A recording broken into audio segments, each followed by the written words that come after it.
What's up, everybody? Lawler here. We've officially got our trade window completed for North America, and with that being said, we've also got the open qualifiers getting underway. So a lot of these teams that have not qualified outside of the top 16 are available to be found out. You can actually go to the Liquipedia page, you can go into the bracket under Smash, and you can actually see some of these rosters that are official.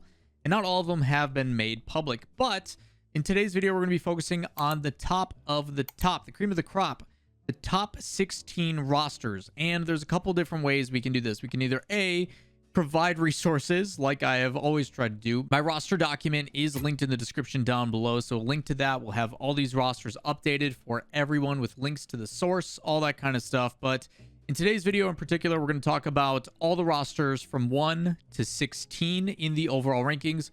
We're going to let you know if there's a change or not, their positioning, and if there is a change, we're going to grade that roster. I'm going to tell you what I think the team is going to, or how they're going to perform, or my expectation of that new roster. I'm a little hesitant on some of them, but we'll explain why when we get there. So first things first, we're going to go from the top down to the bottom. First one on the docket is G2 Esports. Team most recently came off a victory at the Winter Split Major, and no changes because of that. G2 building upon that new edition of Atomic last split and looking pretty dang good doing it.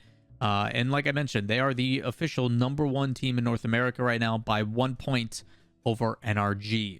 Speaking of NRG, again, they didn't have the best performance at the Winter Split Major, but in my opinion, it is very difficult for a team to stay at the top for as long as they have. Second or third place at worst in pretty much every single event, and have been pretty dominant otherwise. Second place at the Major, and although the Winter Major doesn't go in their favor after fall, this is from what I've talked to Garrett and Justin in the lobby stated, we learned a lot. There's a lot for us to build upon. It's very difficult to be at the top and try to continue to stay ahead of everybody who's trying to beat you, who's developing a playstyle on how to beat you. And now they get to go back to the drawing board. They get to see what is effective with the G2s and the quesos and everything else and try to implement that themselves. So Energy, no changes for them. In third place overall is Faze Clan. Obviously, we were curious on, after the LAN Illusion performance in the fall split, how Sypical coming in from Space Station was going to do, and it led to, again, a top 4 performance at the Winter Split Major in Los Angeles. Faze Clan going to be staying the same as well, trying to build upon that chemistry that they have, going into not only the wild card, but also the World Championship. Spring, pretty important, because you're not only trying to go to London, but you're also trying to secure yourself a spot at the World Championship. At number 4 at 1890 points is Space Station Gaming. Their latest addition during the Winter Split was Daniel, the new young hot commodity that everybody was gunning for, and it obviously pays off. You see Laniel and his performance, and Space Station doing quite well with that roster.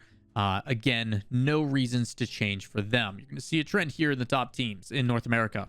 All the big changes came last split, so they can continue to perform towards the top, and we're going to see that continue here. No changes being made in the 5th team in version 1. Version 1 officially solidifying themselves as the number 5 team at 1691 points. Beast Mode Edition came in and made a huge difference for the roster. You're seeing more confidence in Calm, and Torrent continues to be one of the most underrated players, in my opinion, in his importance to a team. So V1 staying the exact same as well. Your top 5 teams in North America are staying the same, and I expect them to be your favorites for this split as well. One team in particular that is not in that top 5 but is just shy of it is Complexity Gaming, the former True Neutral team that came over from South America and had a really good fall split and ended up going to the Major. Going into the Winter Split, they did only have a few days of practice after taking an extended vacation, and it came back to bite them. Ultimately, in Regional 3, we did get to see the Complexity that we knew and loved, and the Vamos was in their favor, especially in the, I guess, overall support from the community. But Complexity, I am looking to bounce back with the exact same roster. No changes to AJG, Shad, and Raisebowl, staying the exact same, and just trying to make sure that the hours are up and that they stay consistent. So Complexity staying the exact same. So top 6 teams, no differences there, but now we start to get into some of the changes. At number 7 overall is Envy. Obviously, it didn't have the best Winter Split due to the last-second trade with Drees for Atomic, and are trying to build off of something, and even more so, they decided to make yet another change. If you haven't seen this one, we've talked about it in a couple videos. Turbo Pulso, longtime vet and 4-time world champ, has been moved to the sub spot, and their former coach, now star player, pulling a role Diz. It is Illusion, former of Faze coming over. Illusion, who was their coach, is now part of the starting roster. So you have Mist, Drees, and Illusion. I talked about this in a dedicated video already earlier this week, but this team, I think, is a unique circumstance. I think they're just trying to find their identity, and it's tough for me to give an official grade. The only thing I can base things on is Illusion has now been sitting for an entire split. That's 2.5, maybe 3 months. How long has this been in the process of a change that has been identified? How long have they had time to build upon them? They do have to play in the closed qualifiers coming up here. That is going to be difficult for them as that starts on the 24th. Curious to see on the first look in that Swiss style stage. If they do get the Illusion we have come to love, if we do get the Illusion that we saw in FaZe Clan, and an Illusion that feels confident enough to move up on offense and support both Mist and Drees, I actually like that this may become a thing. Nothing against Turbo Pulsa, but I do see Illusion possibly fitting in and slotting into this roster quite well. They are going to need a vocal leader, and I think that's where Illusion really comes in to help. Is off the field communication as well as during the game, being that level head. Although Turbo Pulsa to me is still one of the best mentalities in the scene. Overall, if I have to grade this roster change, probably a B-. I don't think it's too much better than Turbo. I think it's pretty neutral just because Turbo does bring a lot to the table. But if we do get the mechanics and the solo efforts and stuff that we saw from Illusion, and it allows Drees to feel more comfortable, Mist still proactive as he is, I could see this being a slight improvement. Still a little bit of reservation, though. Number 8 overall in the standings is Oxygen Esports. A lot of conversation around this roster as every single time in the winter split, they took 6th overall. Super consistent, but 6th is not 5th, so they did not go to the major. They've got to beat the teams above them, but they also are now with a full split under their belts. The Gimmick Edition has been absolutely fantastic, and a lot of teams seeking after LJ, but Oxygen smart holding on to their assets. They are not giving up LJ. They're going to build upon it and see what they can do here. So Oxygen staying the exact same. One of those teams that I think has the potential to play massive upset, but a very difficult team to go through. Consistency is key here. Can they continue to show top 6 and also possibly upset teams in the top 5? That is what they are aiming for. At number 9, we've got XSET, and I'm actually really excited to watch this roster. Ever since they brought in Percy, I have always been a big fan of this roster. I like Percy as a player in general. I'm very biased towards his playstyle. And now you are replacing Hoxer and bringing in Rapid of Shopify Rebellion. Rapid has kind of been that chaotic playstyle. He's an anomaly, I guess, to play against. And over the last split, you have seen a lot of confidence in his play. Very proactive on the offense, not afraid to go and do things himself, which I think you need. Pairing that with J-Pow on offense, with Percy able to facilitate literally everything. I'm interested to see this XSET roster. This could be some of the firepower that has been needed for this roster. Overall, I do think that the Rapid Edition will be positive, but by how much, I'm not necessarily sure. I would have to say overall, in comparison to Hoxer, I do think it's pretty neutral, but I think Rapid and Percy together is something that I'm just personally invested in. I will give this a solid B for an overall grading. Number 10 is Rogue, who is staying the exact same. A lot of us had heard rumors of potentially Aqua trying out in other places, and that may happen in the future, but as of right now, it looks like Rogue is staying the exact same.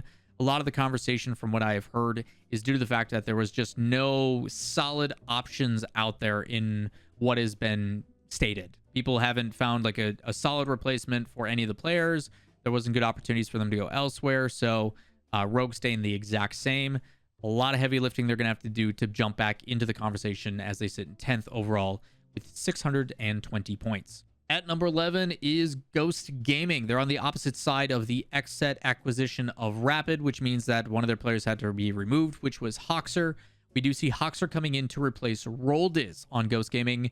And although I rated XSET change for personal reasons a little bit higher, I do think Hoxer is a very, very talented player that this is going to be a scenario where I think he is enabled quite a bit and a lot of chance to thrive. I think you have a really good base between Shock and Hoxer, with the Lion Blaze trying to be as prolific on offense as he can. One of those players that when he has free space and the ball, you need to be aware of it. Overall, I don't know how much improvement Ghost Gaming is going to see, even though I do personally feel Hoxer is undervalued. I overall just If I'm looking at the overall standings, they may bump up a place or so, but ultimately, I don't know if it's going to be anything notable when it comes to top 8 performances or top 6 performances consistently, which are needed at minimum to go to the major. In comparison to them giving up Roldiz versus Hoxer, I do think it's an improvement, but I don't think it's going to be results-wise anything too crazy. Probably putting it overall at a C+. I think Hoxer is a great addition to the team. I just don't know if the team itself is going to see that next step. Number 12 is the Soniqs. We're staying the exact same. ZPS, Andy, and TKRL seem to have a pretty good vibe going. They just have to find a way to transition those close series into wins. It's kind of been the struggle for a lot of teams with the consistencies, not only beat the teams below them, but when they go in those really close scenarios to get that upset. With the double elimination format in the spring split, I do think it does provide a pretty good advantage to them, where yes, the initial matches are going to be a little bit tough due to the rankings if they get out of close qualifiers. But if they do and they find themselves in the top 16, all it takes is one match to jump ahead of where they were originally placing. And from there out, it's basically a coin flip. Where if they're feeling it on the day, this is a very solid roster. Andy, again, one of those players that's underappreciated. I've gotten to play against Andy a bunch in the Pittsburgh Knights Bash tournaments. It's threatening, and you're pairing that still with TKRL and ZPS. So a lot of potential with Soniqs, but staying the exact same. After that, we do have Torrent at 13. I'm currently recording this video on a Tuesday. They have their announcement on Friday, with the announcement coming out, or this video coming out on Saturday. We are assuming the announcement on Friday. Again, this video is coming out on Saturday, so I'm talking past tense, but also in the future. Rumored to be, and according to Smash GG, is supposed to be Zenil. Very talented player. Just curious on what kind of impact it's going to have. I rate the Jordan going over elsewhere, which we'll talk about in here a sec. I do really like Jordan as a player. I think he's very, very talented and was kind of overshadowed by his former teammates, which is unfortunate because I think it's more of a confidence thing, which is why I'm happy Mystic ended up becoming their coach. Jordan is a player that, when confident, can be a very high impact player, has a lot of potential to do more than just what is expected of him. The difficulty, though, and I think it's almost similar to Gyro, is he has to prove to himself that he can be that number one in rotation. He can be the one going for the flip resets. He can be the one beating people to the ball. It's instilling that confidence in yourself. So now that Jordan is no longer with the Torrent squad and Zenil is having to replace that, Zenil coming from the former SUP roster of Money, Zenil, and Expert, this is a big chance for Zenil. There's a reason why I think he was sought after. One of those players that's in the bubble scene that just hasn't gotten the opportunity to get the dedicated pay and the dedicated support to showcase. Zenil could be your dark horse pick, I think, for this split. Is it going to outweigh Jordan? I do not know. But pairing that alongside Magic Bear and Kinsey, this one feels like there was something wrong with Torrent, where, like, although the players and the playstyles were good, it just felt like it wasn't enough. And a change of environment, whether it be player, chemistry, or otherwise, could be that motivation or that reinvigoration they're looking for. Ultimately, if I look at the roster, if I have to grade it, I don't know if I can give it anything crazy. I think it might be a positive change, maybe like a C+, B-. I don't know if any of these are going to be too impactful, because I'm not just comparing it overall to the like player change, but more so where with this change are they going to be able to get to.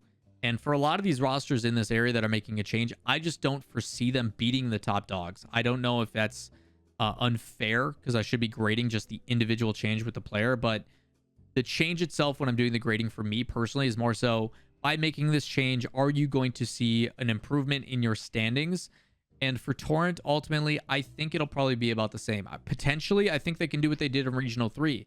They have the option to get 2 upsets and make it into the top 8 conversation and be in those conversations. But it is going to rely heavily, I think, on making these things be an impactful thing. Maybe we get another gimmick situation where just by plugging in this player, things feel right, and all of a sudden you see this competition. But in double elimination, those losses come quick, and you need to be careful. So for Torrent, they are going to be playing an uphill battle. Overall, if I have to grade Zenil coming over and their performance, C being average, I'd probably give it a C+. I think you may get a little bit more consistency based upon the play style, but overall, I don't know if it's going to be too much of an increase. If you're talking making out of groups, I would like to see Torrent consistently make it out of groups now and keep themselves from the like 13 to 16 ranking and move back into the like 9 to 12 at a minimum. That's where I'm kind of expecting this team to be at the worst case scenario. Up next, Shopify Rebellion. Memory Parth was the new addition, and now I'm bringing in Jordan from Torrent because Rapid is now going to XSET.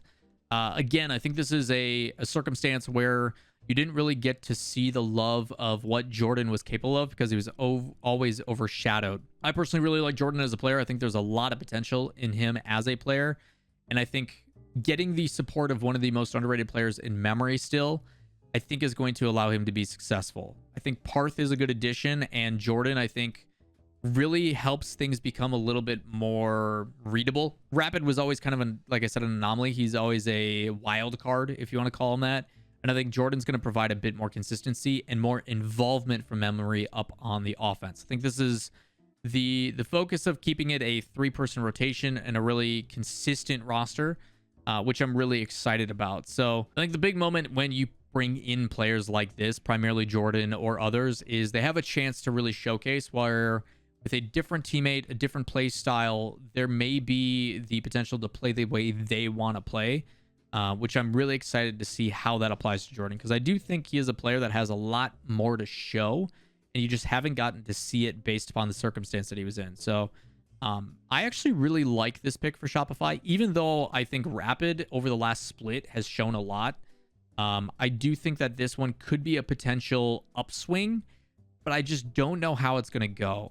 There's a lot of matches to pay attention to on Sunday during the closed qualifiers that I think a lot of people should be paying attention to. And starting strong is going to have a big difference because of the 3 most recent results weighing heavily for the final split to go into the wild card. I think this one overall with Jordan it's difficult because I want to see the placement improve. And I think Shopify was just at a point where something needed to change because it wasn't working anymore. Even though you brought in Parth, I think a completely new foundation surrounded and supported by memory could be good. So I'm actually going to give it I think I'm going to give it a B-. I think you might see a bit more consistency with the team.